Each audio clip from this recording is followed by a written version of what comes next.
Welcome back student. आज हम लेकर आए हैं second chapter that is measure of central tendency. Now first one is measure of central tendency.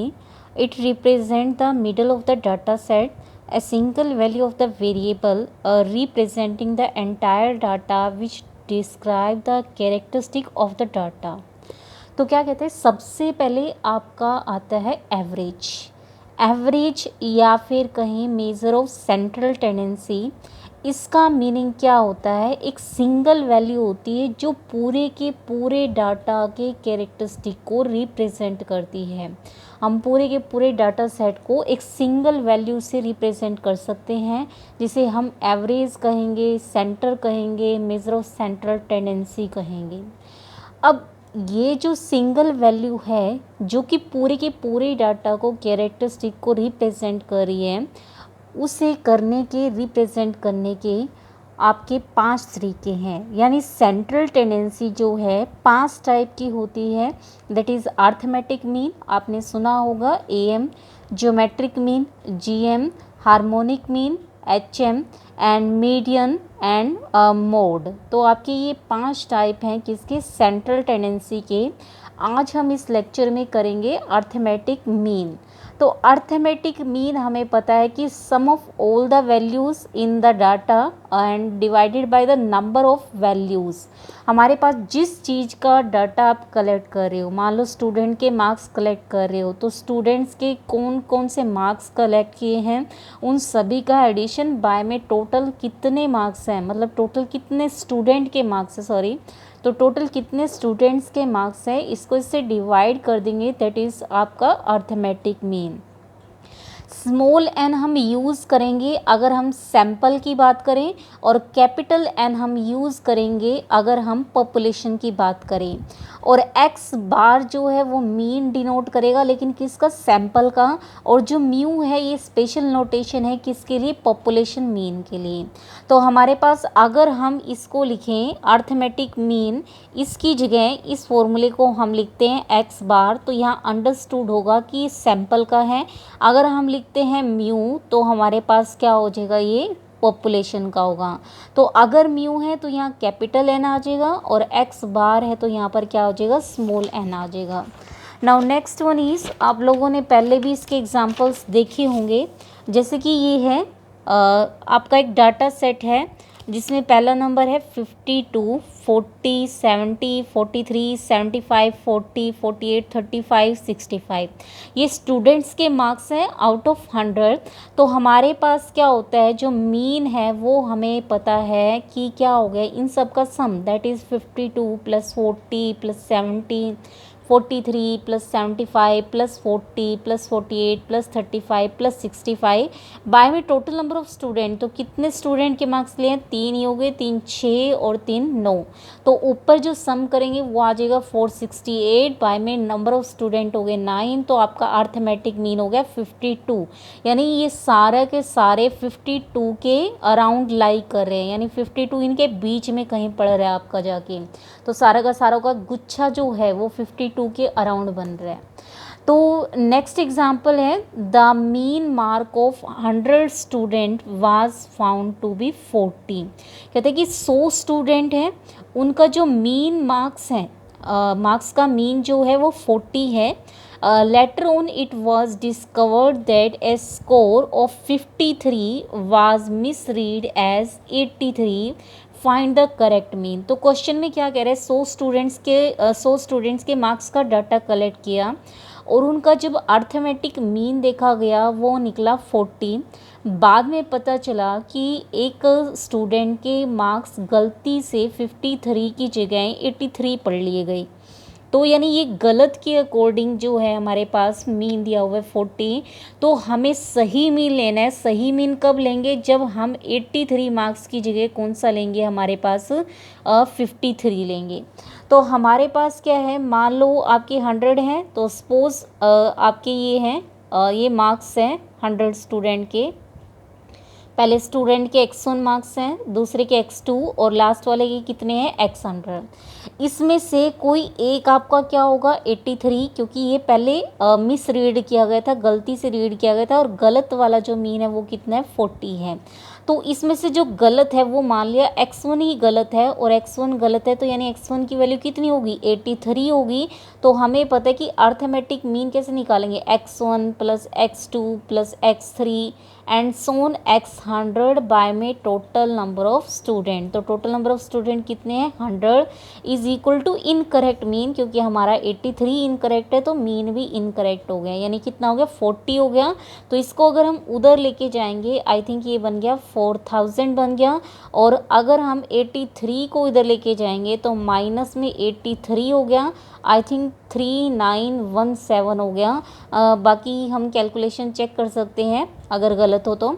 अब हमारे पास ये जो सम आ गया 3917, ये किसका आ गया x2 से लेकर के x100, जो कि सारे के सारे सही थे। अब हमारे पास 83 की जगह होना क्या चाहिए 53, यानी इस बार x1 की वैल्यू कितनी होगी 53। तो 53 यानी x2 से लेकर के x100 तक कोई गड़बड़ नहीं है, ये एज इट इज़ होगा। बाय में क्या हो गया 100, ये आपका क्या आ गया अर्थमेटिक मीन आ गया। तो 53, और अब हमने x2 से x100 तक का सम निकाला गया है, ये कितना है 3917 है, बाय में कितना हो गया 100 हो गया। इसको हम सोल्व कर सकते हैं, आई थिंक 3970 निकल जाएगा बाय में 100, तो यानी ये 39.7 जो है वो करेक्ट मीन आएगा। तो यानी थोड़ी सी एरर थी, आई थिंक 0.3 की एक एरर निकली है। तो यानी 53 रीड करने पर देखो, वैसे तो कितना मतलब उन्होंने गैप लिया, आई थिंक 30 का गैप लिया, 30 के गैप से भी मीन में कुछ ज़्यादा एरर नहीं है, मतलब 39.7 है और ये कितने 40। तो यहाँ ये मीन का हम देख सकते हैं थोड़ा सा नुकसान है कि अगर हम बड़ी वैल्यू भी रीड कर रहे हैं तो भी एरर कम है, जबकि यूँ देखें कि एक तो मान लो कि 60 वाला बच्चा ही पास हो रहा है और उसके 83 अगर आपने लगा दिए तो यानी वो तो पास हो गया। तो यानी यहाँ पर एरर के चांसेस हैं, मतलब यहाँ पर लेकिन एरर भी कम आ रही है। तो ये आपका अर्थमेटिक मीन का एक नुकसान भी है। तो हमारे पास हमने ये देखा कि अगर आपका इनकरेक्ट मीन है तो उससे हम करेक्ट मीन कैसे निकाल सकते हैं। अब यहाँ हमारे पास मीन जो है देखा हमने कोई ज़्यादा फ़र्क नहीं आया, यानी अगर हमने वैल्यू बहुत ज़्यादा हाई ले ली तब भी इतना ज़्यादा फ़र्क नहीं पड़ा खासा। तो इसलिए हमारे पास सिर्फ अर्थमेटिक मीन काफ़ी नहीं है, ज्योमेट्रिक मीन भी आएगा, मीडियन आएगा, मोड आएगा, हार्मोनिक मीन आएगा। ये सारी जगह अपनी अपनी जगह रोल प्ले कर रहे हैं कि कौन सा किस सिचुएशन के अंडर। जैसे कई सिचुएशन ऐसी होंगी जहाँ अर्थमेटिक मीन बेटर होगा, हम डिस्कस करेंगे बाद के लेक्चर्स में, और कई सिचुएशन ऐसी होगी जहाँ पर आपका मीडियन बेटर होगा, और कई सिचुएशन ऐसी होगी जहाँ मोड बेटर होगा। नाउ सेकंड एग्जांपल इज़, हमें सिर्फ अभी फ़िलहाल अर्थमेटिक मीन के कर रहे हैं। स्टूडेंट्स हैं और ये मार्क्स ऑब्टेन्ड हैं 36, जो मार्क्स है वो कितने बच्चों के 4 बच्चों के। 42 मार्क्स हैं वो कितने बच्चों के 5 बच्चों के। 46 मार्क्स कितने बच्चों के हैं 9 बच्चों के। 55 जो मार्क्स है वो 10 बच्चों के हैं, और 63 जो है वो 8 बच्चों के, और 72 जो है वो 4 बच्चों के हैं। तो हमें अर्थमेटिक मीन निकालना है। तो एक तो ये तरीका रहेगा 36 36 36 36, 4 बार ऐड करो क्योंकि हमारे पास 4 स्टूडेंट हैं, ठीक है। Same 42 42 42 5 times, 46 9 time, 55 10 times, 63 8 times, 72 4 times. 36 36 36 को 4 बार अच्छा लिखने से बेटर है कि उसको उसकी फ्रीक्वेंसी से मल्टीप्लाई कर दो, क्योंकि हमें पता है आंसर सेम ही आएगा। तो 4 इंटू में 36 हो गया, तो नेक्स्ट वाले को उसकी फ्रीक्वेंसी से ऐड करेंगे तो 5 इंटू में 42 हो गया, प्लस में कितना हो गया इसकी फ्रीक्वेंसी से मल्टीप्लाई कर दो 9 इंटू में 46 हो गया, प्लस 10 इंटू में कितना हो गया 55 हो गया, प्लस 63 इंटू में कितना हो गया हमारे पास 8 हो गया, प्लस 72 इंटू में क्या हो गया 4 हो गया, बाय में टोटल नंबर ऑफ स्टूडेंट। तो टोटल नंबर ऑफ स्टूडेंट कितने हो गए 4 5 9 9 9 9 18 18 10 और आपका कितना हो गया आई थिंक 28 28 और 8 36 36 और 4 40। तो इस कैलकुलेशन को हम सोल्व कर सकते हैं और ये आपका क्या आ जाएगा, मीन आ जाएगा, मीन मार्क्स आ जाएंगे स्टूडेंट्स के। तो हमारे पास क्या था कि अगर फ्रीक्वेंसीज आई, यहाँ पर तो हमारे पास ज़रूरी नहीं है, फ्रीक्वेंसी का जिक्र नहीं हुआ, तो यहाँ हमने सभी की फ्रीक्वेंसी 1 1 ली थी क्योंकि हमने x1 से x100 माना था।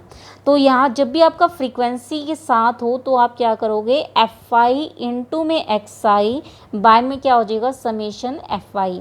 और आप देख सकते हो कि फ़िलहाल अभी आपका अनग्रुप्ड चल रहा है, डिस्क्रीट चल रहा है, कोई भी आपका इसको टुकड़ों में हमने ऐसे बीच की वैल्यूज़ नहीं ले रहा है।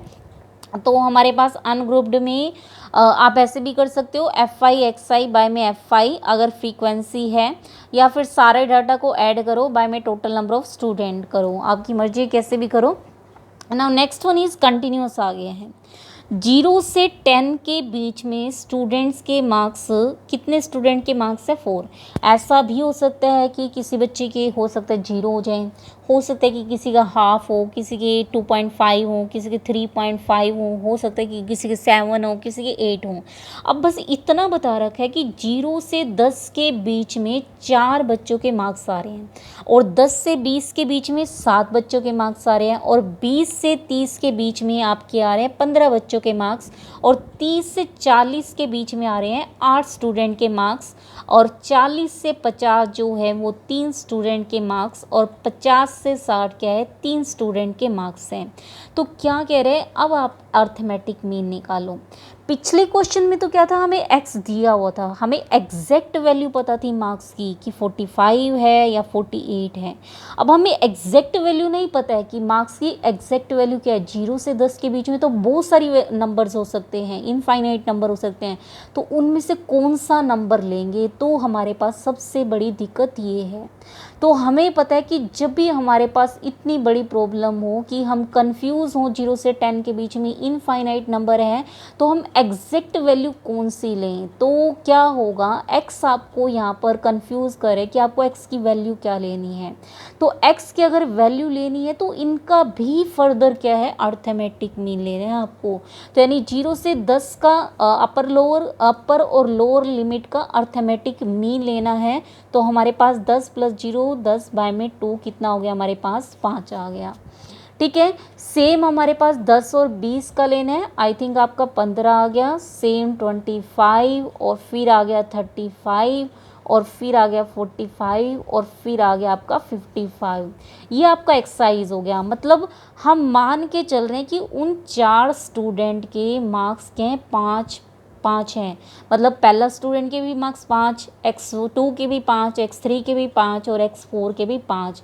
हमें नहीं पता था एग्जैक्ट वैल्यू क्या है, तो यहाँ एरर भी होगी, ऑब्वियस है एरर के चांस है, क्योंकि हमारे पास 0 से 10 के बीच में हो सकता है कि 0 0 0 ही आ जाए हमारे पास चारों की, तो हमारे पास एरर के भी चांस है। लेकिन हम इसको एवरेज वैल्यू से मान के चलते हैं कि 0 से 10 जो मार्क्स हैं, एक बच्चे के में कितने आ रहे हैं, 5 आ रहे हैं। 10 से 20 में इस तरीके से हमने कितने मान लिए, इनके बीच के नंबर मान लिए, वो कितने मान लिए, 15 आ रहे हैं, और 20 से 30 के बीच में 25 के। यहाँ पर हो सकता है कि किसी बच्चे के मार्क्स कम हो गए हों और किसी बच्चे के मार्क्स एक्स्ट्रा लग गए हैं, ये भी हो सकता है। तो यहाँ पर एरर के चांसेस हैं, तो अर्थमेटिक मीन का यहाँ एरर भी चांस हो सकता है। तो कंटिन्यूअस के केस में क्या करना है, जो आपके क्लास इंटरवल है उसकी अपर और लोअर लिमिट का आपको अर्थमेटिक मीन लेना है। वो क्या कर रहे हैं, एक्सआई को रिप्रेजेंट कर रहे हैं। तो हमें पता है ये फ्रीक्वेंसी है, ये एक्सआई है, तो हम फ्रीक्वेंसीज को एक्सआई से मल्टीप्लाई करते हैं। ये 20 आ गया, आई थिंक ये 105 आ गया, और ये आ गया 15 पंजे 75, 15 दूनी 30, और 7 37। और सेम हम इसको कैलकुलेट कर सकते हैं, सेम ये कैलकुलेट कर सकते हैं, सेम ये कैलकुलेट कर सकते हैं। फिर हमें इन सबको क्या करना है, ऐड करना है। मान लो आपका एडिशन पर आ रहा है कोई भी, सपोज आपका आ रहा है वाई नंबर आ गया, सपोज एडिशन कर लिया हमने, ऐड करने के बाद ये आ रहा है वाई। अब हमारे पास मीन जो निकालना है, मीन क्या होता है, fi इंटू में xi समेशन बाय में क्या हो गया, समेशन fi। तो fi xi का समेशन तो निकाल लिया y। अब फ्रीक्वेंसीज का सम आप निकाल सकते हो, 4 7 11, 11 और 15 हो गया आपके 26 आई थिंक 26 और 8 34, 3 37 और 3 40, यहाँ पर भी फर्दर 40 आंसर आ रहे हैं। तो ये आपका क्या हो जाएगा, अर्थमेटिक मीन हो जाएगा, कितना आ गया y/40। Now next question is find the arithmetic mean of first n natural number whose frequencies are equal to the corresponding number.